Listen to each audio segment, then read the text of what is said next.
Well, what is going on, Vikings fans? Skol back again with another Minnesota Vikings video. Hold on, let me sit up a little bit. Here we go. All right, how you guys doing? In today's video, we're going to be talking about recent cut Riley Reiff. He just got cut from the Minnesota Vikings yesterday.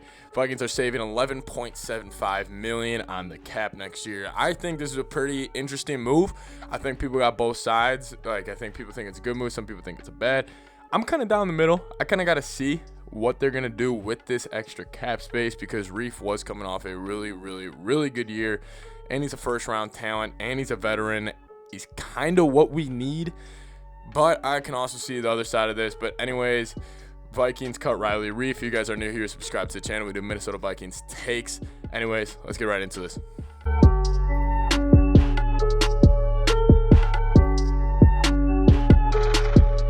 So Riley Reiff, his history with the Vikings, it was pretty short, but, it was up and down.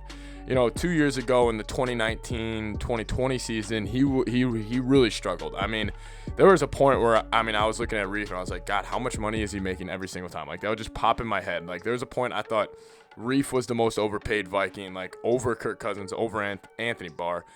And then last year, he restructured. I think he only had a $5 million hit on the cap last year, and he was fantastic. Listen, I know it would be easy for me to be like, oh, we're not going to need him, we're not going to miss him, but we will. Reiff was absolutely fantastic last year. He held a lot of the premier pass rushers in the league, actually. He held them down. He had a great game against the Tampa Bay Buccaneers, and we know what that front four and, frankly, the front seven in Tampa Bay can do. He was just consistent throughout the entire year last year, and he was exactly what the Vikings kind of needed at left tackle, and they decided to cut him. Oh, I'm trying to figure out, why would they do this? Why would the Minnesota Vikings just blatantly cut Riley Reiff besides the cap hit? I can't really think of another reason on why they would, besides just the hit of the cap, because there's nothing on film that you could pull up from just last season that would justify a cut. He was borderline Pro Bowl last season, or Pro Bowl, and maybe even borderline All-Pro. He was one of the best left tackles in the NFL, according to PFF, according to even just the eye test. He was pretty good. Obviously, he's not like a top 5 talent, but he's definitely around that 5 to 10 range at the left tackle, and we of course got rid of him. Now, for the cap space implication, obviously they're saving $11.75 million. You can use that money to go get maybe another lineman. Maybe they want to go interior. Maybe they don't like the guards in the draft. And I had this thought last night. A lot of NFL teams do this. It's a business. For example, this draft coming up, there are 2 really good tackles, the dude from Northwestern and the dude from Oregon, Penei Sewell, and I'm sleeping on the Northwestern guy's name right now, but he's a stud. They're both supposed to go top 10, though.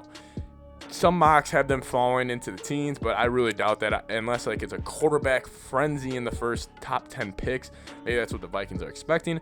But like I said, this is a business, and the Vikings don't have any guard play right now. They have 0 guard play besides sort of Ezra Cleveland, but also he was a left tackle in college.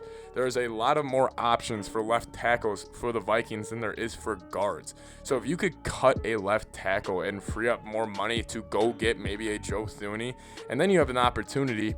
For example, this morning the Chiefs just cut both of their starting left and right tackles, Mitchell Schwartz and Eric Fisher. That is absolutely that's insane to me. Eric Fisher was the number 1 overall pick in a draft. A tackle was the number overall pick. They're both on the market. You got 2 stud left tackles coming out of college. And then if you look around at the guards, there's really not much there. Yes, you have Joe Thuney, and yes, you have, I think, Trey Turner from the Chargers, and yes, you have certain guys you can plug in here. But that's why I kind of agree with this move, but I have to see them follow up on it. This is not a move where the Vikings make and it's like, okay, we're good. This is a move where you build off this move. You maybe go pick up another piece on that O-line.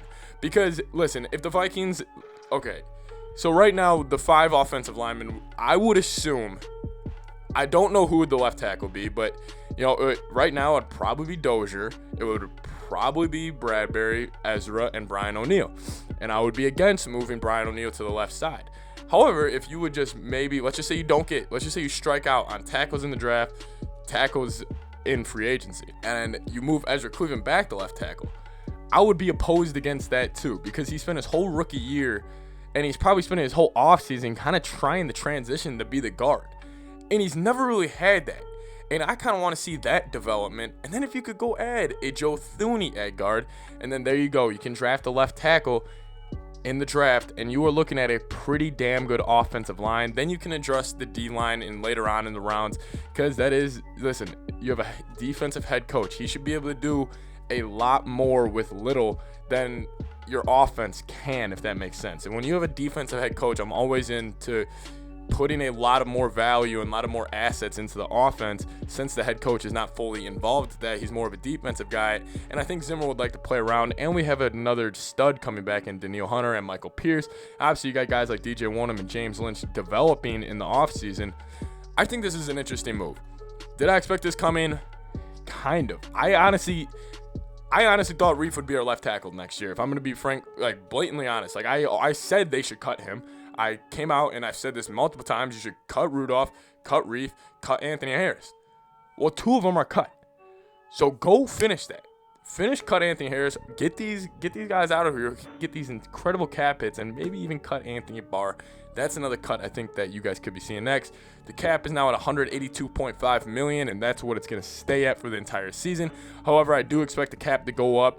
I mean, there is a lot of speculation it could go up to $250 million over the next 5 years. So listen, Vikings, your time is now. You got some cap space to mess around with. You got some options. There's definitely a lot of good tackles out there on the market in draft and free agency. There's also a bunch of guards. Go make a pitch to some of these guys. Maybe you got to get them on a deal. Who knows? Anyways, thank you guys so much for watching. Leave a like on the video. Comment down below. Let me know what you guys think about Riley Reiff being cut from the Minnesota Vikings. Talk to you guys next time. Skol Vikes.